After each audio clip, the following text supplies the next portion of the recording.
Hi friends, దాదాపు మలయాళ సినిమాలన్నీ కూల్గా, సింపుల్గా, ట్రెడిషనల్గా ఉంటాయి. కానీ ఇటీవల మార్పు వచ్చింది. అక్కడ కూడా యాక్షన్ సన్నివేశాలకి ఎక్కువ ప్రాధాన్యత ఇస్తున్నారు. అలాంటివి వచ్చిన సినిమాల్లో ఈ పని ఒకటి. బిజో జార్జ్ మనకు పరిచయస్తుడే. ఆయన డైరెక్షన్ చేసిన తొలి సినిమా అది. అందులో ఆయన కీలక పాత్ర కూడా పోషించారు. అక్కడ కొంచెం విజయవంతమైన ఈ సినిమాని తెలుగులో కూడా థియేటర్లు విడుదల చేశారు. కానీ ప్రస్తుతం ఇప్పుడు ఓటీటీ, సోనీ లీవ్లో స్ట్రీమింగ్ అవుతుంది. మరి ఈ కథ ఏంటి, ఎలా ఉందంటే, ఇద్దరు పోకిరీలు డబ్బు కోసం హత్యలు చేస్తూ ఉంటారు. ఆ హత్య చేసిన అనంతరం రోడ్డు మీద వెళ్తున్న హీరోయిన్ చూడగానే మనసు పారేసుకున్న ఒకడు ఆమెను అఘాయిత్యం చేయాలని చేస్తాడు. దానికోసం హీరో పగ పెంచుకుంటాడు. ఈ ఇద్దరి గ్యాంగ్ మధ్య జరిగింది ఏంటి, దానివల్ల హీరో ఏం కోల్పోయాడు అన్నదే మెయిన్ కథాంశం. చాలా రొటీన్ స్టోరీ.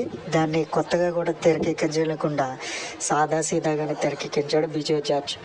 పని కట్టుకొని చూడాల్సిన అవసరం లేదు, లైట్ తీసుకోండి.